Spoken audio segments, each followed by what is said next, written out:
You guys ready? Yes, sir. All right, good afternoon. I'd like to call the order of the virtual hybrid planning commission meeting of August 6, 2020. I'd like to remind everyone to please silence all electronic devices. And for those who are attending virtually, mute your microphones while you're not speaking. At this time, I'd like to ask you all to please rise for a moment of silence and the Pledge of Allegiance.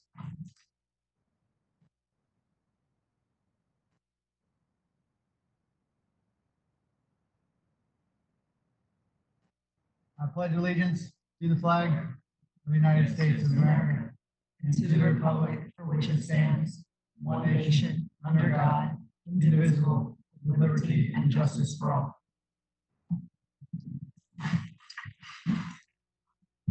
Madam Clerk, can you please call the roll? Jaime Girardi. Here. Michael Cox. Here. Peter Hansel. Here. Roberto Saez. Here. Christopher Poole. Here. Chris Williams. Here. Chairman Charles Gray is absent. All right, the Planning Commission is appointed by the Board of County Commissioners. We meet twice a month. The Planning Commission serves as a local planning agency. The Planning Commission holds public hearings and transmits to the Board of County Commissioners recommendations on comprehensive plan amendments, land development code amendments, rezonings, and conditional use requests. The Planning Commission is the final decision-making body for special exceptions, certain appeals, variance requests, and certain alternative standard requests. However, final decisions may be appealed to the Board of County Commissioners. If anyone is in opposition to any comprehensive plan amendment, land development code amendment, rezoning, conditional use, or any item where the Planning Commission transmits a recommendation to the Board of County Commissioners, it is important that you attend the appropriate Board of County Commissioners meeting.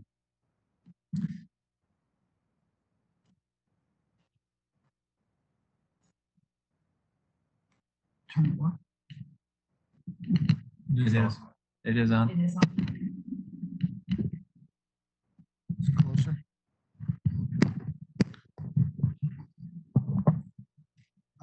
I don't think there's any minutes to approve for the meetings. Is that correct? no minutes No to minutes. approve today. Okay, public comment on non-agenda items. First, we'll take public comment for items not on the agenda from the public comment kiosk and from WebEx participants who have pre-registered and are currently in queue. After we will read into the record public comments, documents, PowerPoints, or videos that have been identified by members of the public to be read out loud or played at meetings for items not on the agenda, not to exceed 3 minutes for each. Ms. Hernandez, do we have anyone pre-registered who has sent emails to make comments on non-agenda items? We do not, Mr. Chairman. Okay. Our public hearing procedures will be as follows. Participants attending through the public comment kiosk or WebEx participants, including the applicants who have pre-registered for the hybrid virtual planning commission meeting, will be notified by county staff when they will be permitted to speak. Applicants will be limited to 5 minutes and other participants will be limited to 3 minutes unless additional time is approved at least 24 hours in advance of the meeting. Participants attending through the public comment kiosk and WebEx participants must announce the following items before speaking, and at that time they will be sworn by the clerk. Please announce your name, address, agenda item number, or agenda item title. Then the 3 or 5 minute timer will start. After public comment, kiosk and WebEx participants, we will read into the public record comments, documents, PowerPoints, and videos that have been identified by members of the public to be read out loud or played at the meeting, limited to 5 minutes for applicants and 3 minutes for other participants. Today, we have 7 public hearing items on the consent agenda. These items will be approved by roll call vote unless the item is pulled from consent. Once a motion is made on the consent agenda, the Planning Commission member who makes the motion will state his name. The Planning Commission member who seconds the motion will state his name, and the clerk will call the roll. Items PC1 through PC7 are on the consent agenda. Madam Clerk, do we have proof? Yes.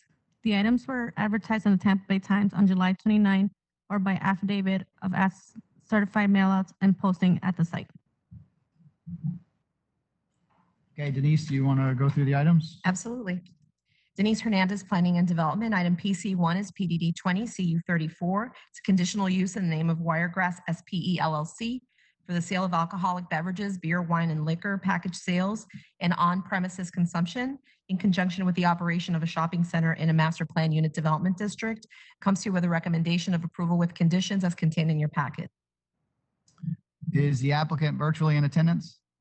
The applicant is virtually in attendance. Do we have anyone else who is pre-registered to speak or a public comment kiosk to speak on this item or who sent an email on this item? We do not.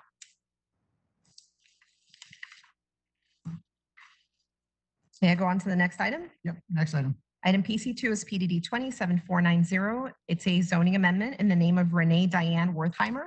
It's for a change in zoning from an AC agricultural district to an AR5 agricultural residential district. Comes to you with a recommendation of approval. Okay, is the applicant virtually in attendance? The applicant is virtually in attendance. Is there anyone else who pre-registered to speak or at the public comment kiosk or that sent in an email? No.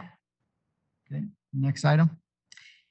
Next item, PC3, PDD 207491. It's a zoning amendment in the name of Pishon Associates LLC. It's for a change in zoning from MPUD Master Plan Unit Development District to C1 Neighborhood Commercial District. Comes to you with a recommendation of approval. Is the applicant virtually in attendance? Yes. Is there anyone who's pre-registered to speak? No. Or public comment kiosk? No one. Okay, next item. PC4 is PDD 207492, zoning amendment in the name of Dwight and Joyce Hopkins, trustees of the Joyce Hopkins Revocable Trust. It's for a change in zoning from AC Agricultural District to an AR Agricultural Residential District. Comes to you with a recommendation of approval.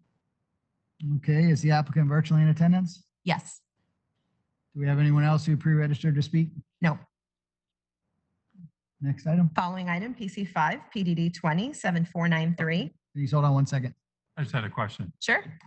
Could you remind me the changing from AC to AR? 1 per That'd 10, be- 1 per 10 to 1 per 1. So potentially, I was just trying to think about what those uses would be. They might subdivide it or something like that. There's a potential to subdivide the property to have potentially in accordance with the comprehensive plan, they could potentially have a total of 9 lots, but that is not what the applicant has explained that he or she wants. Okay, It's just two lots on the property, gotcha. Okay, thank you. 2 parcels. You're welcome. Sorry, following item is PDD 27493, and that's PC5. In the name of William D. and Catherine A. McKnight, trustees of the William D. McKnight Revocable Trust. It's for a change in zoning from C2 General Commercial District and R1 Rural Density Residential District to C2 General Commercial District. Comes to you with a recommendation of approval. Is the applicant virtually in attendance? Yes. Do we have anyone else who's pre-registered to speak? No. Okay, next item. PC6, PDD 200640. This is a transportation corridor management variance for the Southland Corporation 711 Inc. It's for a reduction in the right-of-way dedication requirement from 71 feet to 62 feet from roadway center line along alternate US Highway 19. And this comes to you with a recommendation of approval with conditions. Is the applicant virtually in attendance? Yes. Do we have anyone else pre-registered to speak? No. Okay, next item. PC7, PDD 200684. It's a transportation corridor management variance as well for Roman Salamanca. Reduction in the right-of-way dedication requirement set from 71 feet to 47 feet from roadway center line along Goldstein Road. Comes to you with a recommendation of approval with conditions. Is the applicant virtually in attendance? Yes. Is there anyone else pre-registered to speak? No. And that concludes the consent agenda. Denise, this is David Goldstein. Can I ask a quick question? Yes. I just want to confirm there's nobody at the kiosk to speak at any of these, on any of these items, no- correct? That is correct. There is no one present at all whatsoever at the kiosk. Okay, thank you. The staff is there. Okay. Is there any other questions or comments or motion on the consent agenda? I'll make a motion, Chris Poole, to approve items PC1, PC2, PC3, PC4, PC5, PC6, and PC7. I'll second that. Peter Hansel. Okay, there's a motion and a second for approval of the consent agenda for items PC 1 through PC 7. Any other discussion? A roll call vote? Jamie Girardi, Aye. Michael Cox, Aye. Peter Hansel, Aye. Roberto Saez, Aye. Christopher Poole, Aye. Chris Williams. Aye. That's it. Vice Chairman Girardi. Oh, you already did, okay. I'm sorry. And Motion motion passes. passes. All right, so you want to move to adjourn? I'm so moved. Second? Anyone? Second, Chris Poole. Motion and second to adjourn. All in favor? Aye. Aye. Motion. Aye. Thank you.